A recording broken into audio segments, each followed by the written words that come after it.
Hello guys. आप लोगों का एक बार फिर से स्वागत है फ्री एडु लर्निंग में। तो आज का हमारा टॉपिक है डिटर्मिनेंट, जिसको हम लोग स्टार्ट करने से पहले जॉर्ज कैंटोर का एक कोट से स्टार्ट करेंगे आज की क्लास। ठीक है, जो कहता है in mathematics the art of proposing a question must be held higher value than solving it. Hindi में जिसका मतलब है गणित में किसी भी प्रश्न को हल करने की कला को ज़्यादा महत्वपूर्ण देना चाहिए इसके मुकाबले कि उसका आंसर क्या निकलेगा क्या नहीं निकलेगा, क्या निकलेगा और क्या नहीं निकलेगा उसके कंपैरिजन में। मतलब हम लोगों को फोकस करना है सीखने पे।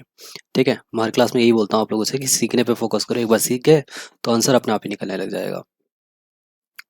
तो सबसे पहले हम लोग डिटरमिनेंट की बात करते हैं। तो डिटरमिनेंट होता क्या है actually? It is the square matrix, it is a solvable. ठीक है, एक ऐसी मैट्रिक्स, स्क्वायर मैट्रिक्स जो कि सॉल्व की जा सकती है। ठीक है, या जिसकी वैल्यू पता कर सकते हैं। एक सॉल्वेबल स्क्वायर मैट्रिक्स को हम लोग डिटरमिनेंट कहते हैं। यूजुअली जो आपके पास डिटरमिनेंट होता है वो सेकंड, थर्ड और फोर्थ ऑर्डर का होता है। ठीक है, फर्स्ट ऑर्डर का भी हो सकता है। फर्स्ट ऑर्डर का जो डिटरमिनेंट होगा वो होगा 1/1 का। ठीक है, जिसमें केवल एक वैल्यू होगी। सेकंड ऑर्डर के डिटरमिनेंट में 2/2 का मैट्रिक्स होगी। थर्ड ऑर्डर का डिटरमिनेंट 3/3 की। एंड फोर्थ ऑर्डर में 4/4 की। जैसे जैसे आप लोग हायर क्लास में मूव करते चले जाओगे ऑर्डर इंक्रीज करता चला जाएगा। तो डिटर्मिनेंट और मैट्रिक्स में कितना फर्क है? डिटर्मिनेंट और मैट्रिक्स में बस इतना फर्क है कि मैट्रिक्स के बहुत सारे टाइप होते हैं और डिटर्मिनेंट का एक ही टाइप होता है, स्क्वायर मैट्रिक्स। ठीक है, दूसरा डिटर्मिनेंट में हम लोग बड़े वाले ब्रैकेट का इस्तेमाल करते थे, इसमें हम लोग मॉड का इस्तेमाल करेंगे। सपोज करो कि मैं एक सेकंड ऑर्डर की मैट्रिक्स ले रहा हूँ। सेकंड ऑर्डर की मैट्रिक्स ले रहा हूँ। सेकंड ऑर्डर का मतलब है 2/2 का लेना है। तो ये हो गया ए बी सी डी, मैंने 4 एलिमेंट्स ले लिए। सेकंड ऑर्डर में 4 ही एलिमेंट्स एग्जिस्ट करेंगे। इसके अंदर 2 रोज हैं, एक R1 और एक R2। इसके अंदर 2 कॉलम है C1 और C2। 2 रो 2 कॉलम होने के साथ साथ इसके अंदर 2 टू जो 4 एलिमेंट्स हैं। अब इस डिटरमिनेंट की आपको वैल्यू पता करनी है। तो यहाँ पे डिटरमिनेंट की वैल्यू को हम लोग यूजुअली डेल से रिप्रेजेंट करते हैं और डेल बराबर होता है ए का मॉड। ए का मॉड और डेल दोनों सेम चीज़ें हैं। अब इसमें हम लोगों को करना क्या होता है कि क्रॉस मल्टीप्लाई कर देना होता है, इसका इसमें और इसका इसमें। तो ये हो जाएगा, जब ए का डी में मल्टीप्लाई करेंगे तो ए डी माइनस माइनस का साइन लगेगा बीच में, और बी का सी में मल्टीप्लाई होगा तो बी सी। तो ये आपके पास 2/2 ऑर्डर की जो मैट्रिक्स है उसका डिटरमिनेंट की वैल्यू है। अब अगर मैं एक फिजिकली नंबर ले लूँ, सपोज करो कि मैंने एक ए मैट्रिक्स ले ली 1 2 3 4, और मैं इसकी वैल्यू पता करना चाह रहा हूँ, यानी कि मैं यहाँ पर ए मॉड की वैल्यू निकालना चाह रहा हूँ। तो ए मॉड की अगर मेरे को वैल्यू यहाँ निकालनी है तो सिंपली क्या हो जाएगा, 4 का 1 में मल्टीप्लाई हो जाएगा, 2 का 3 में मल्टीप्लाई हो जाएगा, तो हो जाएगा 4 माइनस 6, 3 2 6, तो ये दोनों की वैल्यू हो जाएगी -2। एक चीज़ याद रखनी है कि ये जो मॉड है, ये मॉड का मतलब जो बचपन में तुम लोगों ने पढ़ा था मॉड, मॉडुलस वाला नहीं है। ये मॉड का मतलब यहाँ पे डिटरमिनेंट है। ठीक है, जिसको हम लोग डेल या फिर ए मॉड से रिप्रेजेंट करते हैं। ये तो सेकंड ऑर्डर की बात होगी, जिसके अंदर केवल और केवल 4 ही एलिमेंट्स थे। ठीक है, जिनका क्रॉस मल्टीप्लाई हो गया और कोई दिक्कत ही नहीं हुई यहाँ पर। ठीक है, ये आपके पास फाइनल आंसर निकल के आ गया। ठीक, अभी आगे जाते हैं हम लोग, तो थर्ड ऑर्डर की डिटरमिनेंट की बात होगी। अभी जो थर्ड ऑर्डर का डिटरमिनेंट होता है, तो थर्ड ऑर्डर का जो डिटरमिनेंट होता है वो 3x3 का होता है। ठीक है, जिसके अंदर आपके पास 9 एलिमेंट्स होते हैं। ठीक है, आपके पास A B C D E F G H I, ये 3x3 का डिटरमिनेंट है। यूजुअली यहाँ पे हम लोग ऑर्डर रिप्रेजेंट करते नहीं है, क्योंकि हमें पहले से पता चल रहता है कि थर्ड ऑर्डर का मतलब 3x3, फोर्थ ऑर्डर का मतलब 4x4, सेकेंड ऑर्डर का मतलब 2x2। फर्स्ट ऑर्डर का तो आप लोग देखोगे नहीं, फर्स्ट ऑर्डर में सिंपल एक एलिमेंट होगा, वही आपके पास वैल्यू होती है। तो यहाँ पर अब क्या बात है कि यहाँ पर 3 रोज हैं, R1 R2 और R3, और 3 कॉलम है C1 C2 और C3। तो ये 3 तरीके से टोटल 3 रो की साइड से और 3 कॉलम की साइड से, टोटल 6 वेज में ये पर्टिकुलर क्वेश्चन या पर्टिकुलर डिटरमिनेंट जिसकी वैल्यू हम लोग निकाल सकते हैं। ठीक है, तो जिसके भी अलोंग हम लोग वैल्यू निकालेंगे उसको लिखा जाएगा यहाँ पर एक्सपेंडिंग। इसको एक्सपेंड करना कह रहे हैं, एक्सपेंडिंग अलोंग R1। अगर R1 के अलोंग एक्सपेंड करता हूँ तो R1 एक्सपेंडिंग अलोंग R1 लिखूंगा, और अगर 2 के अकॉर्डिंग करना है तो 2 3 4 5। ठीक है, यहाँ पे तो 3 तक ही जाएगा, लेकिन अगर आगे भी जाता है 5th ऑर्डर तक या 4th ऑर्डर तक तो वो अकॉर्डिंगली आगे बढ़ेगा। ऐसी अगर मेरे को कॉलम के अकॉर्डिंग एक्सपेंड करना है तो C1 C2 C3 लिखा जाएगा। अब यहाँ पर जब मैं R1 के अकॉर्डिंग इसको एक्सपेंड कर रहा हूँ तो उसमें करूँगा क्या मैं कि जो R1 के एलिमेंट्स हैं A, B और C, इनको पहले मैं लिख लूँगा। A, B और C को मैंने सिंपली लिख लिया। उसके बाद मेरा अगला काम क्या है कि R1 से लगा हुआ, जब मैं R1 के पास आया तो R1 से लगा हुआ पूरा का पूरा कॉलम और R1 से लगा हुआ पूरी की पूरी रो, दोनों को हाइड कर लिया। दोनों को हाइड कर लिया तो जो बच गया उसका डिटरमिनेंट बना दिया। तो डिटरमिनेंट हम लोगों ने किसका बना दिया? E F H I का। सिमिलरली हम लोग B के पास गए, ठीक है, और B के पास गए तो B के पास गए तो B से लगा हुआ हम लोगों ने रो लिया और B से लगा हुआ हम लोगों ने कॉलम लिया। तो B से लगा हुआ कॉलम ये रहा और रो ये रही, दोनों को हाइड कर लिया। दोनों को हाइड करने के बाद जो चीज़ बच जाती है वो यहाँ पे लिख दी जाएगी। तो बच के क्या गया? D F और G I, ये बच गया। सिमिलरली हम लोग गए C के पास, ठीक है, और C से लगा हुआ रो और C से लगा हुआ कॉलम हाइड कर लिया हम लोगों ने। तो C से लगा हुआ रो क्या है? पहला ही रो है C से लगा हुआ,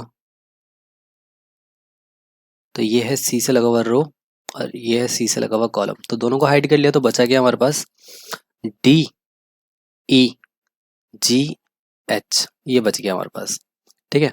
इतना करने के बाद अभी बीच में आप लोगों को जगह खाली दिख रही है इनके। अब यहाँ पे हम लोगों को सिंबल इंसर्ट करने हैं। तो सिंबल इंसर्ट करने के लिए अकॉर्डिंगली इनकी जगह देखी जाती है कि A जो है उसकी प्लेस क्या है? उसकी प्लेस है फर्स्ट रो का फर्स्ट कॉलम है, ठीक है, ये इसकी प्लेस है A11। तो ये जो A11 है जिसको हम लोग I और J लिखते थे, I और J लिखते थे, जिसकी वैल्यू A11 आई है, इसमें हम लोग क्या करते हैं कि -1 की पावर I प्लस J कर देते हैं।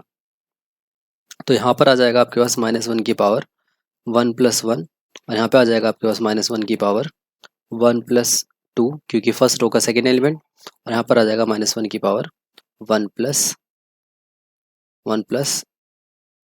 3, फर्स्ट रो का थर्ड एलिमेंट। तो जब मैं -1 की पावर 1 + 1 को सॉल्व करूंगा तो ये -1 की पावर 2 हो जाएगा जो कि 1 होता है। ऐसे कि जब मैं इसको सॉल्व करूंगा तो -1 की पावर 3 हो जाएगा जो कि -1 होता है। इसको सॉल्व करूंगा तो हो जाएगा -1 की पावर 4 जो कि 1 होता है, ठीक है। तो यानी कि यहाँ पे जो सिंबल आएगा, सेकंड रो में जो सिंबल आएगा वो माइनस का आएगा और थर्ड में जो आएगा वो प्लस का आएगा। तो इसको नोट डाउन कर लिया होगा आप लोगों ने। तो मैं अगर इसको दोबारा से रीराइट करूँ तो ये हो जाएगा A times of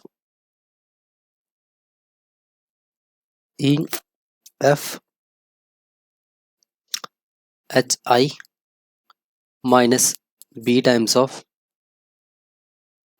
D F G I और plus C times of D E G H, ठीक है। तो अब अगर मैं इसको आगे की तरफ सॉल्व करूं तो ये कुछ इस तरीके से दिखेगा। A टाइम्स ऑफ 2/2 का मैट्रिक्स को हम लोग को सॉल्व करना आता है, डिटरमिनेंट को, इसका इसमें और इसका इसमें मल्टीप्लाई हो जाएगा। तो ये हो जाएगा आपके पास EI minus HF minus B times of DI minus GF और plus C times of DH minus GE, ठीक है। और उसके बाद इसको भी अंदर मल्टीप्लाई कर लोगे तो हो जाएगा AEI minus AHF minus BDI plus BGF और प्लस CDH माइनस CGE। तो ये आपके पास फाइनल आंसर होगा, ठीक है। अभी अगर मैं इसको एक एग्जांपल के थ्रू समझना चाहूँ तो मैंने एक A डिटरमिनेंट ले लिया है 1 2 5 7 4 3 9 2 1, ठीक है। अब इसको सॉल्व करना है तो लिखूंगा मैं यहाँ पे एक्सपेंडिंग अलोंग R1। तो R1 में मैंने 1 को 2 को और 5 को अलग लिख लिया। फिर उसके बाद 1 से लगा हुआ रो, ये पूरा का पूरा रो और ये पूरा का पूरा कॉलम हाइड कर लिया तो बच गया 4 3 और 2 1। यहाँ पे माइनस का साइन डाला और 2 के आगे 2 से लगा हुआ रो और 2 से लगा हुआ कॉलम हाइड कर लिया तो हो जाएगा 7 3 9 1। ऐसे आपके पास 5 से लगा हुआ रो और कॉलम हाइड कर लिया तो हो जाएगा 7 4 और 9 2, ठीक। अब इसको आगे की तरफ सॉल्व किया तो ये हो जाएगा आपके पास 1 टाइम्स ऑफ 4, 4 1 जा 4 माइनस 3 2 जा 6 माइनस 2, 7 1 जा 7 माइनस 9 3 जा 27 प्लस 5, 7 2 जा 14 और 9 4 जा 36। तो यहाँ से आ जाएगा 4 माइनस 6 माइनस 2 माइनस यहाँ से आएगा आपके पास माइनस 2 इंटू, जब 7 में से 27 जाएगा तो ये माइनस 20 प्लस 5 इंटू आपके पास माइनस 36 में से 14 जाएगा। ठीक है, तो ये बचेगा आपके पास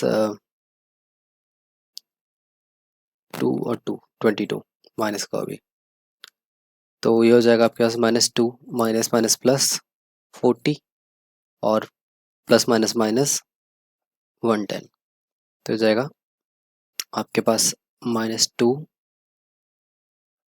माइनस 112 प्लस 40, तो हो जाएगा आपके पास माइनस का 72। तो ये आपके पास फाइनल आंसर होगा। ठीक है, तो इस तरीके से ये सॉल्व किया जाएगा,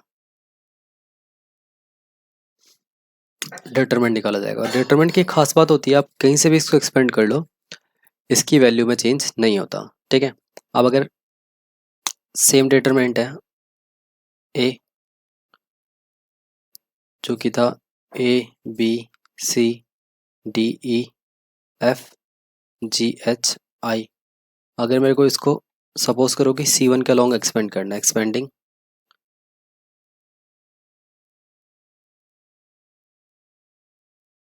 अलॉन्ग C1, तो सबसे पहले C1 क्या है, ये है कॉलम 1। तो कॉलम 1 के सारे एलिमेंट एक साथ लिख लेंगे हम लोग, ए डी और जी। ये कॉलम 1 के एलिमेंट्स लिख लिए हम लोगों ने। कॉलम 1 के एलिमेंट्स लिखने के बाद अगला काम है हमारे पास इनके सिंबल्स लिखना।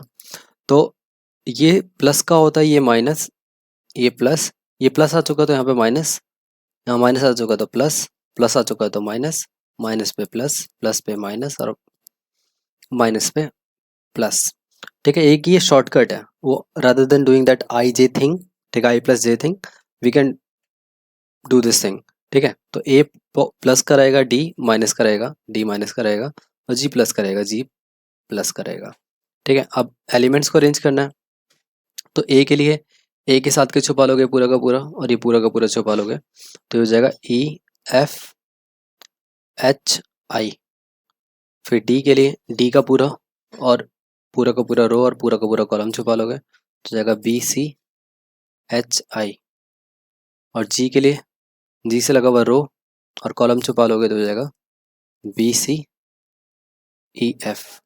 ठीक है, अब अगर इसको आगे सॉल्व करोगे तो हो जाएगा A times of E I minus H F minus D times of B I minus C H plus G times of B F minus E C. ठीक है, तो आप इसको कहीं से भी एक्सपेंड करो, इसका कोई फ़र्क नहीं पड़ता। ठीक है, तो अगर कोई फ़र्क नहीं पड़ता तो हमें एक्सपेंड करना कहाँ से है। ठीक है, तो हमें एक नोट करके लिख लेना है कि हमें इसको एक्सपेंड करना कहाँ से है। ठीक है, एक्सपेंड फ्रॉम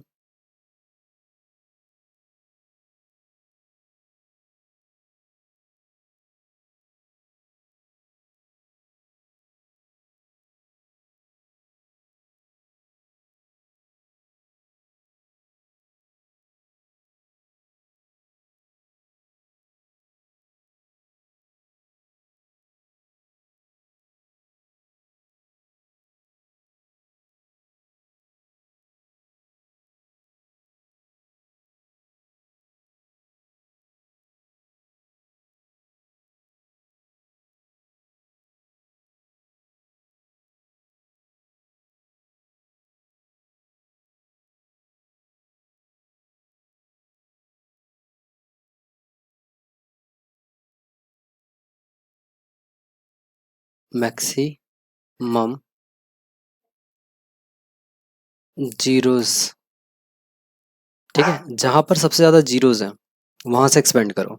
सपोज करो कि अगर मैं एक ए मैट्रिक्स देता हूँ तो मैं 1 2 3 4 5 6 7 0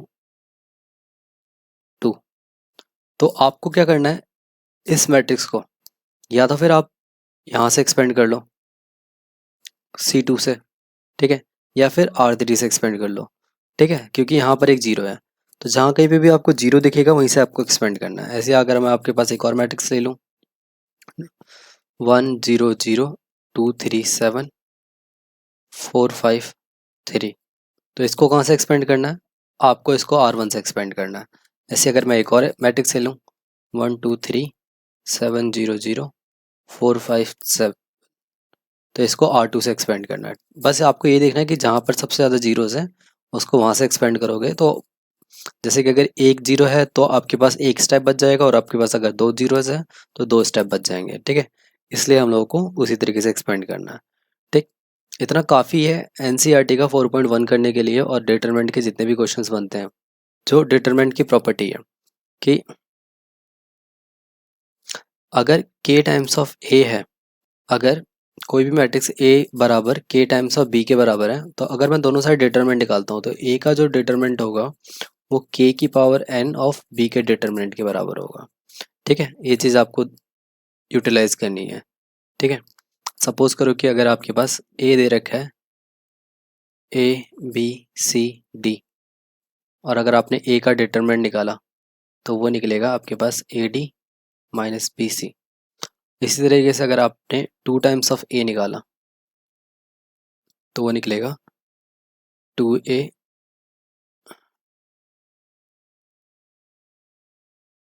2A 2B 2C और 2D। और अगर आपने 2 टाइम्स ऑफ A का,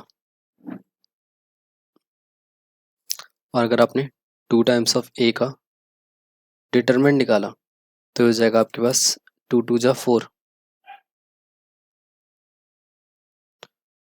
4AD 2 2 जा 4AD माइनस 4BC। दिनों में से 4 कॉमन हो जाएगा तो जाएगा AD माइनस BC, और AD माइनस BC किसके बराबर है, A डिटरमिनेंट के, तो 4 टाइम्स ऑफ A का डिटरमिनेंट, जिसको हम लोग लिख सकते हैं 2 की पावर 2 टाइम्स ऑफ A का डिटरमिनेंट, क्योंकि A सेकंड ऑर्डर का था इसलिए 2 की पावर 2 हुई है, ठीक है। थर्ड ऑर्डर का होता तो 2 की पावर 3 हो जाता, अकॉर्डिंगली चेंज होता है ये, ठीक है। तो इसको भी नोट डाउन कर लेना, ये भी आपके काम आएगा, ठीक है। अभी की क्लास के लिए इतना ही, बाकी हम लोग नेक्स्ट क्लास में देखेंगे। Thank you, take care, bye bye.